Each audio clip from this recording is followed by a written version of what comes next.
မင်္ဂလာပါတကယ်ချင်းတို့ရေဒီနေ့တော့အမဲသားနဲ့ကညွတ်နဲ့ကြော်ပြီးတော့စားကြရအောင်နော်အခုဒီမှာအမဲသားကိုပထမဦးဆုံးရေစင်အောင်ဆေးပြီးရင်တနားရီလောက်ကျမစကားထဲမှာရေစစ်ထားပါတယ်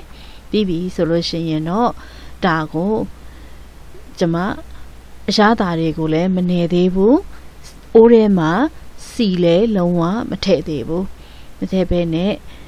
ဒီအိုးပေါ်မှာပဲဒီတိုင်းသူ့ကိုတင်ထားလိုက်မယ်ကျမဝယ်တဲ့ကွာဒီအမဲသားကဒီလိုမျိုးပြပြပပလေးတွေလှိထားပြီးသားကိုပဲကျမဝယ်သုံးလိုက်ပါတယ်ဒီအိုးကပုံစံကလည်းအောက်မှာသူကအမြောင်မြောင်လေးတွေပါတယ်ဆိုသူ့ရဲ့ဒီလိုမျိုးပေါ့နော်ကင်တဲ့အခါကျရင်သူကင်တဲ့အခါမှာအရသာက barbecue grill နဲ့ကင်တဲ့ပုံစံနဲ့လည်းမတူဘူးအဲ့လောက်ကြီးလည်းခြောက်မသွားဘူးပေါ့နော်ကဲအခုအမဲသားပေါ်မှာအရသာအတွက်စားတွေကိုလိုက်ပြီးတော့ဖြူလိုက်မယ်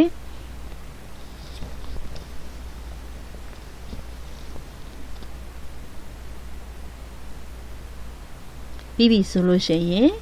တကြားလေးတွေကိုလည်းနည်းနည်းစီလိုက်ပြီးတော့ဖြူလိုက်ပါမယ်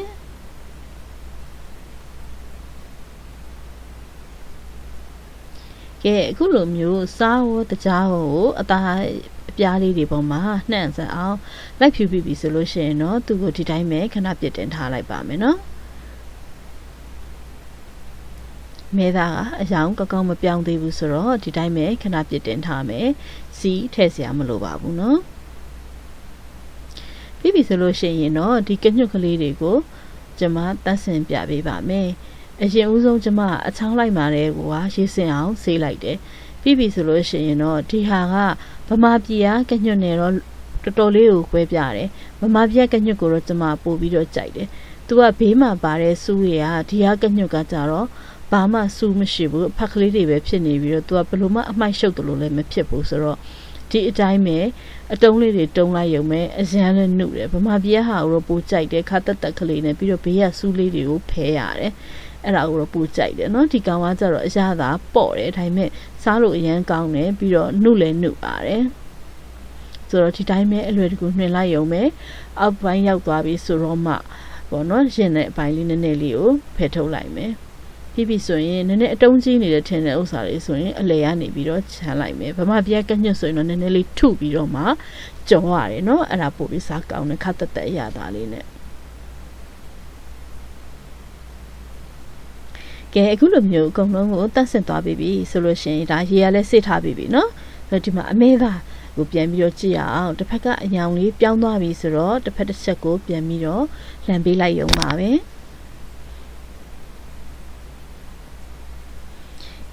အခုလိုမျိုးအသားလေးတွေကအကုန်လုံးအယောင်ပြောင်းသွားပြီကြက်လဲကြက်သွားပြီပေါ့နော်ဒီအမဲသားကပပလေးသူကလှီးထားတဲ့အတွက်ကြောင့်မလို့ပြီးတော့ဒီကအမဲသားကလည်းအရန်နှုတ်တဲ့အတွက်ကြောင့်မလို့မကြက်မှာတော့မပူပါနဲ့နော်အလုံးဒါကြက်သွားပြီဘာဘီကျူလို့အနှံ့လေးလည်းမွေးလာပြီနော်ဒါလို့ရှိရင်ဒါအမဲသားအတွက်ကရပြီဆိုရင်ကညွတ်နဲ့ပြန်ပြီးတော့ရောကြော်ဖို့ပဲကြံမှာတော့တယ်ကိုကိုပူအောင်တင်ထားလိုက်မယ်ကျက်သွန်ပြူကိုဓာပြရိုက်မယ်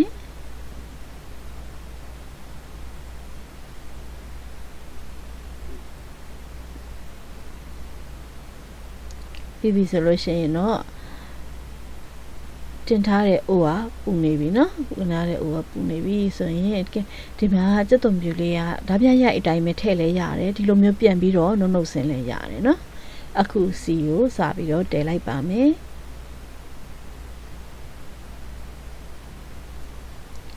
စီပူလာအောင်လို့ခဏဆောင်ပေးရပါမယ်စီပူလာပြီဆိုလို့ရှိရင်ကျက်သွန်ပြူတွေကိုထည့်ပြီးတော့စီတက်လိုက်ပါမယ်ကျက်သွန်ပြူလေအနှံ့မှွေးသွားအောင်လို့ခဏစီတက်ပေးမယ်နော်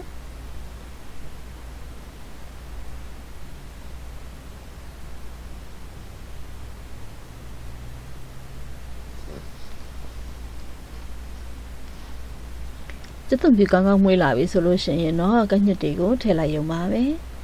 အရန်ကိုလွယ်ကူတဲ့ဟင်တစ်ခွက်ပါနော်ဒါပေမဲ့အရာသားလည်းအရန်ကိုရှိပါတယ်ရတာရှိပြီးတော့လွယ်ကူနဲ့ချက်လို့ရတဲ့ဟင်တစ်ခွက်ပါကညကလေးတွေထည့်ပြီးပြီဆိုရင်တော့သူ့အတွက်ကိုအရာသားအတွက်ပထမဦးဆုံးတကြားကိုထည့်လိုက်ပါတယ်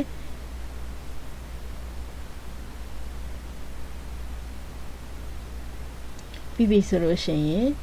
စားထည့်ပါမယ်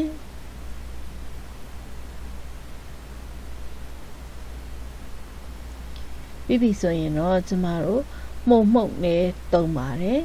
တကယ်လို့စသားမှုကြရင်လည်းထည့်လို့ရတယ်လို့အဲ့ဒီအမှုန့်တွေမကြရင်လည်းမထည့်ပါနဲ့เนาะစားနဲ့တကြားလေးနဲ့ဆိုလို့ရှိရင်လည်းလုံလောက်ပါတယ်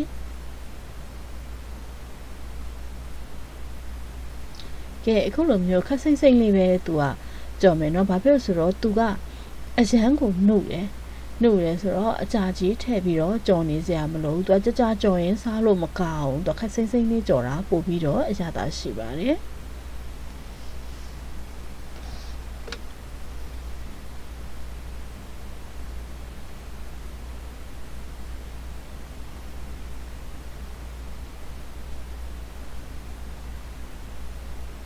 ခုလိုမျိုးအရသာတွေကိုနှံ့ဆက်အောင်မွေပြီးပြီပေါ့နော်ဆိုလို့ရှိရင်တော့ဒါကျမတို့ဒီကညွတ်အတွက်ကတော့ဒါရပြီဆိုရင်အမဲသားလေးတွေကိုထည့်လိုက်ရုံပါပဲဒါကျမလှအောင်လို့လဲကြော်တဲ့အတွက်ကြောင့်မလို့မဲသားကိုဒီလိုအပြားကြီးကြီးပဲပေါ့နော်ဒီလိုရှစ်ရှစ်လေးတွေကိုတုံးထားတယ်တကယ်လို့ကိုကမကြိုက်ဘူးဆိုလို့ရှိရင်ဒီတဲ့အတုံးသေးအောင်လုပ်လို့လည်းရပါတယ်ကဲအသားလေးတွေကိုအခုလိုမျိုးစီပြီးတော့ထည့်လိုက်ပြီးဆိုလို့ရှိရင်ဒီအသားကိုအနှံ့မွှေးဖို့အတွက်ပေါ့နော်ပြီးတော့ဒီကညွတ်ကြော်ကလည်းအချွတ်ချွတ်လေးဖြစ်သွားအောင်လို့ကျွန်မခရုစီလေးနည်းနည်းသုံးပါမယ်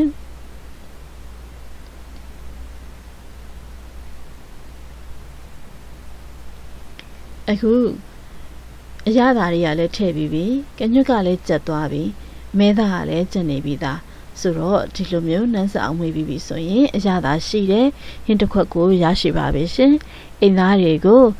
တမျိုးတမီလေးအစမ်းဖြစ်သွားအောင်လို့ချက်ကျွေးလိုက်ပါအောင်နော်ကျမရဲ့ဗီဒီယိုဖိုင်လေးတွေကိုကြိုက်နှစ်သက်တဲ့ဆိုရင် like and share လုပ်ပေးပါအောင်ရှင် subscribe လုပ်ထားဖို့လည်းမမေ့ပါနဲ့တကယ်ချင်းတွေအချင်းချင်းပဲ share ပြီးတော့ကြည့်ပေးကြပါအောင်ကျမရဲ့ဗီဒီယိုဖိုင်လေးကိုအပတ်စဉ်ပတ်တိုင်းပဲစူးစမ်းပြီးတော့တင်ဆက်ပြပေးပါမယ်ရှင်ကြည့်ရှုနေတဲ့တကယ်ချင်းတွေအားလုံးကိုကျေးဇူးတင်ပါတယ်